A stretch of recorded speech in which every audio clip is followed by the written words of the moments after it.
Kaixo, Bergoi. Bueno, zuzara bai Euskarari elkartearen aholkularia, ez? Kontatuko diguzu pizkatxo bat oraindik ez dakinarentzat zer den bai Euskarari elkartea? Bai Euskarari elkarte bada lan egiten duena lan munduan Euskararen erabilera areagotzeko, ezta? Bai Euskarari elkarteak daukan proiektu segurazki, igual bai Euskarari elkartea baino, jende gehienak ezagutuko bai Euskarari ziurtagiria, ez? Azkenean entitateek eta enpresek daukaten ziurtagiria, eta pixka da proiektuaren erdigunea edo sortu zen proiektua bai Euskarari elkartea sortu zen bai Euskarari ziurtagiria kudeatzeko.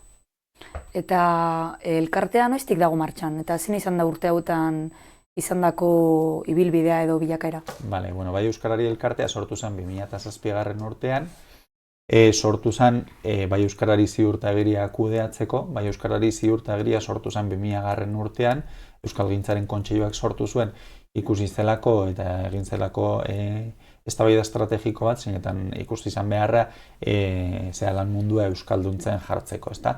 Eta hortikan sortu zen bai Euskarari ziurtagiria. Eta 7 urteren buruan ikusi zen ziurtagiriaz aparte beste lan munduan eragiteko, beste tresna eta indar batzu behar zirela, eta horregatikan sortu zen bai Euskarari elkartea. Eta gero behin bai Euskarari elkartea sortu genuenetik proiektu desberdinak jarri izan ditugu martxan, ez? Jarraitu izan dugu bai Euskarari ziurtagiria kudeatzen, baina sortu dugu adibidez lansarean lanataria sortu izan zen, ez? Enpresak eta lan abiatzen ari diren langileak lotzeko, Euskaragileak proiektua sortu da, ezta? Euskaran aurreratua dauden enpresa multzoa, baita sortu izan da, enpresarean ere sortu izan dugu, ez? Euskaraz lan egiten duten enpresak elkartzeko gunea, da beste proiektu batzuk kudeatu izan ditugu urte hauetan.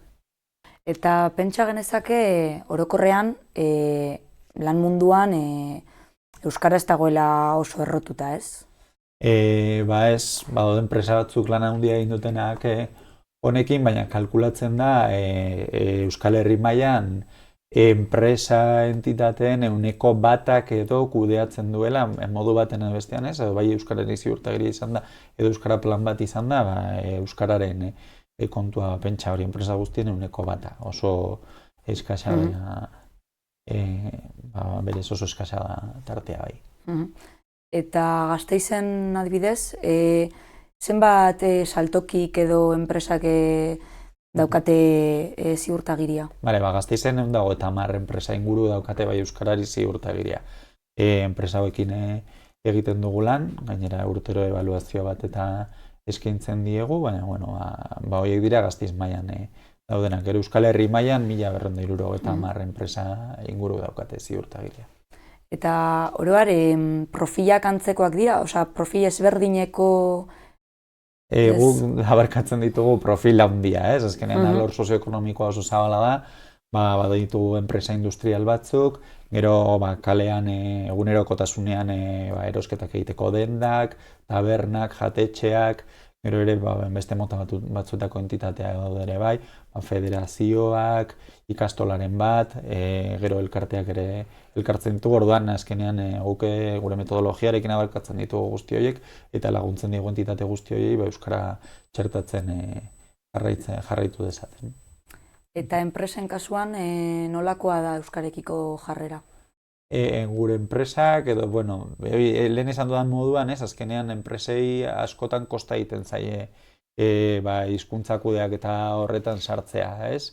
Eta batzuk, igual Gasteiz ez dute hain hiri euskalduna ikusten eta ez dute behar hori ikusten, eta aldiz beste enpresa batzuk hartzen dute erronka bere gain eta dijoaz euskara txertatzen enpresetan.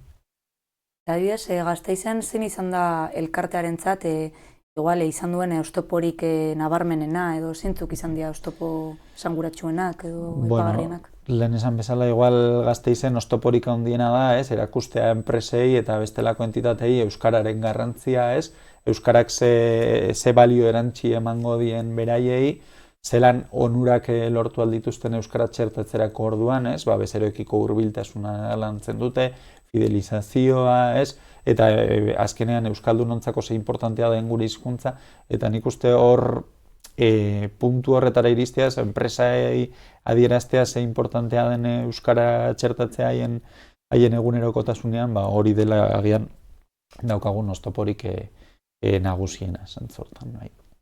Eta enpresei eskaintzen zaie behar dituzten baliabideak eta laguntzak? Bueno, nik uste enpresek badituztela hainbat baliabide eta laguntza. Baina gure esperientziatik beti gelditzen da hankamotz, baina ez hainbeste zaizkielako eskaintzen, baizik eta o ezagutza falta daukatelako, edo batzutan segun eta ze baliabide, batzutan zailtasunak dituztelako bera eskuratzeko, ez? Eta azkenean enpresak daude beraien egunerokotasunean, askotan enpresak entitateak esan nahi dute, orokorrean daude beraien egunerokotasunean, eta laguntza horietara salto egiteko kosta egiten da. Nik uste baliabideak eskaintzen direla, agian ez behar beste, baina badaude, baina ez garela kapazak iristeko beraiek ezagutzeko edo beraiek erabiltzeko gaina. Eta zer egin genezake lan mundua euskaratzeko? Eta noren ardura da? Bale, bueno, lan mundua euskalduntzea edo, bai. Lan mundua euskalduntzea nik uste guztion ardura dela, lehenengo gauza, ez? Azkenean guztiok ditugu ardurak, ez? Gu kontsumitzaile bezala jotzen baldin badugu, eskatzen baldin badugu eta exigitzen baldin badugu euskaraz egitea, horrek inpakto bat izango du beste aldean dagoenarekin. Gero langile bezala ere lan egiteko eskubidea izan beharko genuke guztiok euskaraz, ezta? Alden heinean, eta askotan moztu egiten gara zentzu horretan, eta gero nik uste administrazioek ere lan handia daukatela egiteko horretan, eta sustapena ondo dago, baina sustapenetikan salto bat eman behar da, eta arautu behar da ez, eta azkenean administrazioak egin behar dutena da, bai bezeroen, zein langileen behar horiek eta eskubide horiek, euskaraz lan egiteako eskubidea edo euskaraz kontsumitzeko eskubide hori, arautu eta bermatzea lortu ez, eta gero azkenik, enpresak eta enpresariak beraiek ere, hartu behar dute erronka hori, eta zan behar dute, nik hizkuntza euskara kudeatu behar dut, euskara sustatu behar dute neure gain, neure enpresan, eta, lehen esan dudana ez, azkenean, uste dut dela pixkat guztion ardura ez, eta guztiok ekin behar diogu horri. Eskerrik asko, Gorgoi. Zuri.